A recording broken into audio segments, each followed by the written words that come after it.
ஒரு சபையில் நீங்கள் இருக்கும்போது எப்படி ஈடுபடணும் அப்படிங்கிறது அவர் பவுல் தீமோத்தேயுக்கு ரொம்ப தெளிவாக சொல்லிக்கிட்டே வராரு. இதான் கண்காணியானவன் எப்படி இருக்கணும் அப்படின்னு. அதாவது ஒரு சபையில் நீங்கள் ஈடுபட்டு கொண்டிருக்கும்போது எப்படி நீங்கள் செயல்படணும், நீங்கள் எல்லா விதமான அறிவோடு இருக்க வேண்டும், வேத வசனத்தை பகுத்து ஆராயத்தக்கதாக ஞானமுள்ளவனாக இருக்க வேண்டும், எல்லாவற்றிலும் ஒழுக்கமுள்ளவனாக இருக்க வேண்டும், தன்னுடைய சொந்த குடும்பத்தை, அந்த 1 தீமோத்தேயு 3ஆம் அதிகாரத்தில் இருக்கும், கண்காணிப்பை விரும்புகிறவன் நல்ல வேலையை விரும்புகிறான். சர்ச்சில் போய் நீங்கள் முக்கியமான பொறுப்புக்கு போகிறீங்கன்னா ரொம்ப அருமையான பணி தான், இது உண்மையான வார்த்தை. ஆனால் எப்படி இருக்கணும் அவன் அப்படின்னா, ஒரே மனைவி உடையவனும் அப்படியே சொல்லிகிட்டே வர, கடைசியில் சண்டையிடாதனும், தன் சொந்த குடும்பத்தை நன்றாய் நடத்துகிறவனும், தன் பிள்ளைகளை சகல நல் ஒழுக்கமுள்ளவர்களாக கீழ்ப்படிய பண்ணுகிறவனுமாக இருக்க வேண்டும். இது ரொம்ப முக்கியம். அவன் எப்படி இருக்கணும்? ஒரே மனைவியை உடைய புருஷனும், ஜாக்கிரதை உள்ளவனும், தெளிந்த புத்தி உள்ளவனும், யோக்கியதை உள்ளவனும், அந்நியரை உபசரிக்கிறவனும், போதக சமர்த்தனுமாய் இருக்க வேண்டும். அவன் மதுபான பிரியனும், அடிக்கிறவனும், இழிவான ஆதாயத்தை இச்சிக்கிறவனுமாயிராமல் பொறுமை உள்ளவனும், சண்டை பண்ணாதவனும், பண ஆசை இல்லாதவனுமாய் இருந்து தன் சொந்த குடும்பத்தை நன்றாக நடத்துகிறவனாக இருக்க வேண்டும். இதான் இன்னைக்கு காலையில் நான் வாக்கிங் போகும்போது என் மனசுக்குள்ளே வந்த அவசரம். ஆண்டவருடைய ஊழியத்தை நீங்கள் செய்யணும், எல்லாருமே கட்டாயம் செய்யணும். அதான் ஆண்டவர் விரும்புகிறார். அவருக்கென்று வேலைகளை செய்யணும். நம்ம இந்த உலகத்தில் நமக்கு கடமை இருக்கிறது, நிறைய பேரை நல்வழிப்படுத்த வேண்டும். அதான் நம்முடைய நோக்கம். சிலுவை பாதையில் அநேகரை நடத்த வேண்டும். இதில் நிறைய பேர் என்ன பண்ணி தவறாக போயிடுறாங்க. முற்றிலுமாக முழு நேர ஊழியத்துக்கு போகிறேன் அப்படின்னு சொல்லி பவுல் அதை விரும்பவே இல்லை. பவுல் ஒரு காலத்துலேயும் இந்த முழு நேர ஊழியங்கிறதே அவர் ஏற்றுக்கல. அடுத்தவனுடைய காசில் நான் ஏன் வாழணும் அப்படின்னு சொல்லிட்டார். இங்கே கூட ஒரு வசனம் சொல்கிறார், தண்டில் சேவகம் பண்ணுகிறவன், 2 தீமோத்தேயு 2ஆம் அதிகாரம் 4ஆம் வசனம், தண்டில் சேவகம் பண்ணுகிறவன் எவனும் தன்னை சேவகம் எழுதி கொண்டவனுக்கு ஏற்றவனாய் இருக்கும்படி பிழைப்பு கடுத்த அலுவல்களில் சிக்கிக் கொள்ள மாட்டான். அப்போ தண்டில் சேவகம் பண்ணுகிறவன் என்ன அர்த்தம்? தண்டுன்னா என்ன? இராணுவத்தில் போய் வேலை செய்கிறவன் அங்கே போய் இராணுவத்துக்கான வேலைகளை செய்யாமல் மற்ற வேலைகளை செய்ய மாட்டான். அதான் சொல்கிறார். இராணுவத்துக்காக போய் நிறைய பேர் இப்போ என்ன பண்ணிட்டான், நம்ம பிஜேபிக்காரனுவா என்ன பண்ணுறானோ, இங்கேருந்து இராணுவ ரகசியத்தை பாகிஸ்தானில் கொண்டு கொடுத்துட்டு அங்கேருந்து காசு வாங்கிட்டு உட்காந்துருக்கான். இந்த வேலையை தான் இப்போ செய்கிறான். நிறைய பேர் கைதாகி கடைசியில் பார்த்தா எல்லாம் முஸ்லீம்கள் தான் கொண்டு போய் கொடுத்துட்டாங்க. ஏன்னா கடைசியில் கைதாகி விசாரணை வரும்போது பார்த்தா இந்த மாதிரி பிளவு தான் நிறையா கொண்டு போய் கொடுத்துருக்காங்க. அதெல்லாம் ஒரு இராணுவத்துக்கு விரோதமான காரியங்களை செய்வது.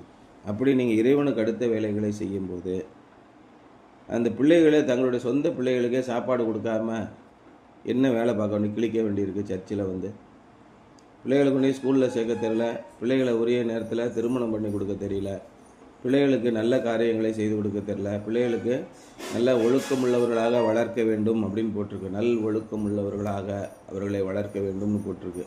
ஆனால் பிள்ளைகளை வளர்ப்பதற்கு எந்த விதமான பொறுப்பும் எடுக்காமல் காலையில் 6 மணிலேருந்து நைட்டு 12 மணி வரைக்கும் சர்ச்சிலே கிடந்தா அதுக்கு நீ கல்யாணம் பண்ணாமே இருந்திருக்கலாமே.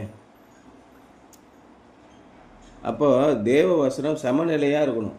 நம்ம 24 மணி நேரம் படிச்சுக்கிட்டே இருந்து ஆண்டவருக்கு நீ உரிய நேரத்தை செலுத்தலைன்னா அது எப்படி இருக்கும்? அது நியாயமே கிடையாது. 24 மணி நேரம் பைபிள் படிச்சுட்டு நீ படிக்கவே இல்லைன்னா எப்படி இருக்கும்? அதான் சமநிலை கிறிஸ்தவன், பேலன்ஸ்டு கிறிஸ்டியன் அப்படின்னு ஒரு புஸ்தகமே இருக்குது. அதை நீங்கள் படித்து பாருங்கள், அப்போ தான் உங்களுக்கு தெரியும். இங்கே பவுல் அதான் சொல்கிறாரு. இன்றைக்கி டைட்டில் என்னென்னா த ரூல்ஸ், விதிகள் அப்படின்னு சொல்லி சொல்கிறார். 2 தீமோத்தேயு 2ஆம் அதிகாரம் 5ஆம் வசனம் தான் இன்றைக்கி. மேலும் ஒருவன் மல்யுத்தம் பண்ணினாலும் சட்டத்தின்படி பண்ணாவிட்டால் முடிசூடப்படான். நீங்கள் கிறிஸ்துவுக்காக வாழ்க்கை வாழ்ந்தாலும் கிறிஸ்து விதித்த விதிகளின்படி நீங்கள் உங்களுடைய வாழ்க்கையை வாழாமல், நான் கிறிஸ்துவுக்காக பிரசங்கித்தேன், கிறிஸ்துவுக்காக நான் குணமாக்கினேன் அப்படின்னு சொன்னால் புண்ணியம் இல்லை. இயேசு கிறிஸ்து நேரடியாக நச்சின்னு ஆணி அடித்த மாதிரி சொன்னார். என்ன சொன்னார்? இந்த பகம் 10 பேர் நின்னானோ, ஆண்டவரே உம்முடைய பெயரை சொல்லி நாங்கள் பிசாசுகளை துரத்தினோம், உம்முடைய பெயரை சொல்லி நாங்கள் நோய்களை அகற்றினோம், உம்முடைய பெயரை சொல்லி அநேக அற்புதங்களை செய்தோம், எங்களுக்கு ஆசீர்வாதத்தை கொடுங்கன்னு சொன்னார். இயேசு என்ன சொன்னார்? நீங்கள் யாருன்னே எனக்கு தெரியாது, தயவுசெய்து இந்த இடத்தை விட்டு போயிடுங்க, உங்களை அறியேன் என்றார். நீங்கள் முழு நேர ஊழியத்தில் இருக்கிறீர்களா? உங்களை தேவனுக்கு தெரியவே தெரியாது, போயிடுங்க. ஆண்டவரே, நான் உமக்காக பெரிய ஆராதனைகளை நடத்தினேன், அநேகரை கிறிஸ்துவுக்களாக திருப்பினேன், என்னுடைய பிள்ளைகளை தெருவிலே அறைய விட்டேன். அவர்கள் பொறுக்கிகளாக வாழ்ந்தார்கள். எல்இஎஃப்னு ஒரு சர்ச் இருக்குது. நாங்கள் சின்ன பிள்ளையில் போன சர்ச்சு. அதெல்லாம் உங்களுக்கு தெரியாது. அந்த சர்ச்சில் இருந்த போதகர் என்ன பண்ணுவார்னா, அமெரிக்கா, கனடா, ஜெர்மன், சுவிட்சர்லாந்து அங்கெல்லாம் போய் பிரசங்கம் பண்ணுவார். ஏரோப்ளேனில் அடிக்கடி போயிட்டு வருவார். பிள்ளைங்க ஜட்டியை மட்டும் போட்டுக்கிட்டு வருங்க. 18 வயசு 20 வயசு பிள்ளைங்க. என்ன விதத்திலே பிள்ளைகளை நீங்கள் வளர்த்திருக்கிறீர்கள்? இந்தியாவிலேயே ஊழியம் பண்ணுறதுக்கு ஆண்டவருடைய பக்கத்திலே திருப்புவதற்கு அநேக ஆத்துமாக்கள் உண்டு.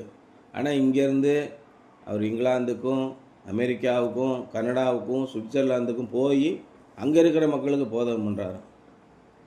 ஃபுல்லாக 5 ஸ்டார் ஹோட்டல் தான், ஏரோப்ளேன் தான். யாருடைய காசு?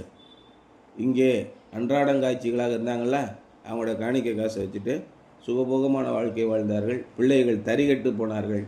இன்றைக்கு அந்த எல்இஎஃப் சர்ச்சோட சொத்துக்களை ஆட்டையை போடுவதற்காக கோர்ட்டில் கேஸ் போட்டு நிற்கிறான். இங்கிலாந்தில் இருக்க சர்ச்சு எனக்கு, கனடாவில் இருக்க சர்ச்சு எனக்குன்னுட்டு இருக்கான். அப்படி தானே வளர்ப்பாங்க. ஆண்டவருக்குள்ளே வளர்க்கணும். பிள்ளைகள் எப்படி பொருளாசையில் தானே இருப்பாங்க. அதான் இவர் சொல்கிறார். பவுல் அன்றைக்கே சொல்லிட்டு போயிட்டார், நீங்கள் பொருளாசை உள்ளவர்களாக இருக்காதீங்க. கண்காணிப்பு விரும்புகிறவன் தேவனுக்கு பயந்து நடக்க வேண்டும். பிள்ளைகளை நல்ல ஒழுக்கமுள்ளவர்களாக வளர்க்க வேண்டும் அப்படின்னு சொல்லி சொல்கிறார். விதிகள், அதான் இன்றைக்கி அவர் சொல்கிறார். விதிகள் என்ன சொல்கிறாரு? ஒருவன் மல்யுத்தம் பண்ணினாலும் சட்டத்தின்படி பண்ணாவிட்டால் அவனுக்கு ப்ரைஸ் கிடைக்காது. நீங்கள் கிறிஸ்துவ வாழ்க்கை வாழும்போது சட்டப்படி வாழ வேண்டும். கிறிஸ்து என்ன சொல்கிறார்? விதிப்படி வாழும். Similarly, if any one competes as an athlete, he does not receive the victor's crown unless he competes according to the rules. விதிகளின்படி நீங்கள் போட்டி போடவில்லை என்றால் உங்களுக்கு அந்த crown கிடைக்காது, மகுடம் கிடைக்காது. A person who strives as an athlete to win a game and get a crown must be careful to obey all the rules. Sir, எல்லா ரூல்ஸையும் கடைபிடிச்சிட்டேன் சார், 2 ரூல்ஸ் மட்டும் மிஸ் ஆகிட்டு, வெளியில் போ, அவ்வளோதானே. அப்போ உன்னுடைய குடும்பத்தையே உனக்கு வளர்க்க தெரியவில்லை, உன்னுடைய குடும்பத்தையே பராமரிக்க தெரியவில்லை. பிள்ளைகள் மனைவி அவதிப்பட்டு கொண்டு இருக்கும்போது நீ என்ன ஊழியம் செய்து கிழிக்கப் போகிறாய்? இங்கே அதுதான் கேட்குறார். In the ancient Greek games in particular, the judges were most careful about enforcing the rules. இந்த ஆன்சியன்ட் பழைய காலத்து பிரதான காலத்து கிரேக்க இதில் அந்த ஜட்ஜி அங்கே உட்காந்துருப்பான். அவன் நியாயம் தர்மம் எல்லாம் பார்க்க மாட்டான். இரக்கம் கருணைலாம் இருக்காது. அந்த விதிகளை கேர்ஃபுல்லாக பராமரிப்பாங்க. The judges were most careful about enforcing the rules. Each competitor had to be a citizen of his nation with a good reputation. அதில் போட்டி போடுகிற ஒருவரும் கட்டாயம் கிரேக்க நாட்டுக்காரர்களாக இருக்க வேண்டும், நல்ல புகழ் பெற்றவர்களாக இருக்க வேண்டும், நல்ல பேறு பெற்றவர்களாக இருக்க வேண்டும். அவன் ஒரு ஐக்கிய பையங்க குடிச்சிட்டு ஊர் மேய்ஞ்சிக்கிட்டு இருப்பான், இப்போ போட்டி போட வந்துட்டானா? கிடையாது. ஊரிலும் ஜனத்திலும் நல்ல பேறு பெற்றவர்களாக இருக்க வேண்டும். அதான் ரொம்ப முக்கியமான விஷயம். In his preparations for the event, he had to follow specific standards. அந்த போட்டியிலே கலந்து கொள்ள வேண்டும்னா தன்னுடைய வாழ்நாள் முழுவதும் இப்படி கட்டுக்கவுப்பாக இருக்க வேண்டும். மது அருந்தக்கூடாது, ஊர் மேயக்கூடாது, அங்கே போய் செஞ்சுக்கிட்டு இருக்கக்கூடாது. இந்த மாதிரி இல்லாமல் நல்ல பேறு பெற்றவர்களாக இருக்க வேண்டும். If an athlete was found defective in any matter, இந்த மாதிரி தடகள போட்டியிலே கலந்து கொள்ளும் ஒரு வீரர் எந்த விஷயத்திலும் குறைவுள்ளவனாக காணப்பட்டால் he was disqualified. அவனை உடனே நீக்கிடுவாங்க. If after he had competed and won, he was found to have broken some rules, he then lost his crown. அப்படியே போட்டியில் ஜெயித்தும் கூட, அநேக ஆத்துமாக்களை நீங்கள் ஆதாயப்படுத்தியும் கூட, கிறிஸ்துவுக்காக வாழ்ந்தும் கூட நீங்கள் விதிகளை மாறினவர்களாக காணப்பட்டால், உங்களுடைய சொந்த குடும்பத்தை நீங்கள் பராமரிக்கதாக காணப்பட்டால், உங்களுடைய பிள்ளைகளுக்கு தேவையானதை செய்யாமல் நீங்கள் இருந்தால் உங்களுக்குரிய கிரீடத்தை அவர் எடுத்து போடுவார். அதான் சொல்கிறார். If after he had competed and won, he was found to have broken some rules, he then lost his crown. From the human point of view, Paul was a loser. மனிதர்கள் பார்க்கிற பார்வையிலே பார்த்தோம் என்றால் பவுல் தோற்று போனவர் தான். There was nobody in Grand Slants cheering for him. All they which are in Asia had turned away from him. இந்த உலகத்தின் பார்வையிலே அநேக ஆத்துமாக்களை அவர் ஆதாயப்படுத்தினார். அதில் பாருங்க, முக்கியமாக அந்த எம்மனையும் 2 பேர் போட்டிருக்காரு பாரு, அவங்க விலகி போயிட்டாங்க, சத்தியத்தை விட்டு விலகி ஓடி போயிட்டாங்க அப்படின்னு சொல்லி சொல்கிறார். ரொம்ப மோசமான காரியத்தை அவங்க செய்தார்கள். ஆண்டவருக்காக எவ்வளோ அவர் செஞ்சார். ஆனால் அவர்கள் ஆண்டவருடைய வசனத்தை விட்டு போய் என்ன பண்ணாங்க? இமனேயும் பிலேத்தும் அப்படிப்பட்டவர்கள். ஆசியாவில் இருக்கிற அநேகர் தேவனுடைய வசனத்தை விட்டு பின்வாங்கி போனார்கள். அவர் எவ்வளோ சொன்னார், ஆனால் அவருடைய வார்த்தையை நம்பாமல் இந்த உலகத்தின் பால் பார்வை வைத்து விட்டு போனார்கள். All they which are in Asia had turned away from him. He was in prison. அவர் ஜெயிலில் போய் கிடந்தார். ஆண்டவருடைய ஊழியத்தை மகா சக்தியாக பிரசங்கித்த அவர் எதற்காக ஜெயிலில் போய் கிடக்கணும் அப்படின்னு கேட்குறாங்க. அதுக்காக இதை காமிச்சிட்டு ஜான் ஜெபராஜ் ஏன் ஜெயிலில் போனான்னு அவர் பவுலை போன்றவன்னு சில பேர் பிரசங்கம் பண்ணிகிட்டு இருக்கான். அது ஒரு பக்கம் கிடக்கட்டும். அதுக்கப்புறம் he was in prison at Paul was a winner. இருந்தாலும் தேவனுக்கு முன்பாக அவர் வெற்றியாளராக இருந்தார். அதான் அவர் சொன்னார், எப்பா நீ ஆண்டவருக்கு முழுமையாக உழைக்கணும்னு முடிவு பண்ணிட்டியா, நீ கல்யாணமே பண்ணாத, உன்னுடைய சொந்த பிரயாசத்தை உழைச்சி சம்பாதிச்சு ஊழியத்தை பாருங்க. கல்யாணம் பண்ணாமல் இன்றைக்கி உட்காந்துட்டு கோடி கோடியாக காணிக்க காசு போடுறான், ஜம்முன்னு ஏசி கார்லேயும் அதுலேயும் போய்கிட்டு இருக்காங்க சில பேர். அதெல்லாம் கிடையாது. ரொம்ப தெளிவான வாழ்க்கை வாழ்ந்தார். Yet Paul was a winner. He had kept the rules laid down in the word of God. தேவனுடைய வார்த்தையிலே என்னென்ன விதிகள் விதிக்கப்பட்டிருந்ததோ அத்தனையும் அவர் கடைபிடித்தார். And one day he would get in his reward from Jesus Christ. நிச்சயமாக பவுலுக்கு அந்த கிரீடம் உண்டு. Paul was saying to young Timothy, the important thing is that you obey the word of God no matter what people may say. மக்கள் என்ன வேணால் சொல்லட்டும், அதை பற்றி இது பண்ணாங்க, நீங்கள் தேவனுடைய வசனத்தை கீழ்ப்படி. தேவனுடைய வசனம் என்னவென்று தெரிந்தால் தானே நீங்கள் கீழ்ப்படிய முடியும். தேவனுடைய வசனத்தை நாம் அன்றாடம் கற்கும்போது எப்படி நாம் நடந்து கொள்ள வேண்டும் என்பதை தேவன் காண்பிப்பார். தினமும் உங்களுடைய மனசில் தூசி வந்து படிஞ்சுக்கிட்டே இருக்கு. அதை தட்டி விட்டு ஆண்டவருடைய வசனத்தை கொண்டு உங்களை பிரகாசமாக்கணும். அப்பொழுதுதான் நடக்கும் விதிகள் என்ன என்று தெரியும். அதாவது ஒரு அருமையான பாட்டு சின்ன பிள்ளைகளுக்கு நாங்கள் சொல்லிக் கொடுப்போம். நடக்க சொல்லித்தாரும் இயேசுவே இயேசுவே, நடக்க சொல்லித்தாரும் இயேசுவே இயேசுவே. நாம் எப்படி நடக்க வேண்டும் நமக்கு தெரியாது. இறைவன் நம்மோடு கூட நடந்தால் நாம் நன்றாக நடப்போம். அதான் அவர் தீமோத்திக்கு சொல்லிக் கொடுக்குறார். சின்ன பையன் தீமோத்தியை அவர் சொல்லிக் கொடுக்குறார் எப்படி நீ நடக்க வேண்டும். The important thing is that you obey the word of God no matter what people may say. மக்கள் என்ன வேணால் சொல்லிட்டு போட்டோம். இன்றைக்கி நம்மக்கிட்ட வந்து வேலை வேணும்னு கேட்ட ஒருத்தர் வந்து நமக்கு எதிராகவே நம்ம சர்ச்சில் வேலை பார்க்குறான் பார்த்தீங்களா. நம்மகிட்ட கெஞ்சி கூத்தாடி வந்து நின்னா அப்பனும் பிள்ளையும் இன்றைக்கி நமக்கு எதிராக பேசுவான். அவங்க மாற்றிக்கிட்டே இருப்பாங்க. அவங்களுடைய மனநிலை மாறிக்கொண்டே இருக்கும். ஆனால் தேவன் ஒருவராக இருக்கிறார். ஒரே மனநிலை இருக்கும். நம்ம யாரையும் வெறுக்கக்கூடாது. எல்லாரையும் அமைதியாக போகணும். ஒரு வார்த்தையும் பேசக்கூடாது. சுத்த மனசாட்சி உள்ளவர்களாக நாம் இருக்க வேண்டும். நம்ம எதிரிகளுக்குள்ளாக நம்ம வாழணும். ஆனால் எதிரிகளை நேசிக்கணும். எப்பேற்பட்ட வசனத்தை தேவன் நம்ம கொடுத்திருக்கிறார் யோசித்து பாருங்கள். கிறிஸ்துவ வாழ்க்கை என்பது ரொம்ப அதிகமாக முக்கியமான விதிகளை கொண்டது. The important thing is that obey the word of God no matter what people may say. You are not running the race to please people or to get fame. உங்களுடைய கிறிஸ்தவ வாழ்க்கை என்பது எதற்காக இருக்கிறது? நீங்கள் மியூசிக் போட்ட உடனே எல்லாரும் எந்திரிச்சு கை தட்டணும், அநேகர் வந்து உங்களை பாராட்டணும். பிரமாதமாக வாசிங்க பாஸ், சூப்பர், இந்த மாதிரி பாடல் வாசி நான் கேட்டதே இல்லை அப்படின்னு 10 பேர் சொல்லணும். அதுக்காக நீங்கள் ஆண்டவருக்கு நீங்கள் பாடல் போடுறீங்களா? அந்த ஒவ்வொரு வசனத்தையும் நீங்கள் சிந்தித்து பாருங்கள், தியானித்து பாருங்கள். அற்புதமான பாடல். நேற்று போட்ட பாடல் ஒன்று இருந்துச்சுல்ல, அந்த பாடல் தான் இருக்கா? அவ்வளோ அற்புதமான வரிகள். அதில் இருக்கக்கூடிய வரிகள்லாம் பார்த்தீங்கன்னா இதை நீங்கள் உணர்ந்து பாட வேண்டும். அப்போ எத்தனை இன்னல்கள் என் வாழ்வில் வந்தாலும் உம்மை பிரியேன் ஐயா, சித்தமே செய்து சாட்சியாக வாழ்வேன் நிச்சயம் நிச்சயமே. என்னுடைய வாழ்க்கையில் எத்தனையோ இன்னல்கள் வந்தது. ஆனால் நீர் என்னை கரம் பிடித்து இன்று வரை நடத்தி வந்திருக்கிறீர், இனிமேலும் நடத்துவீர் இல்லையா?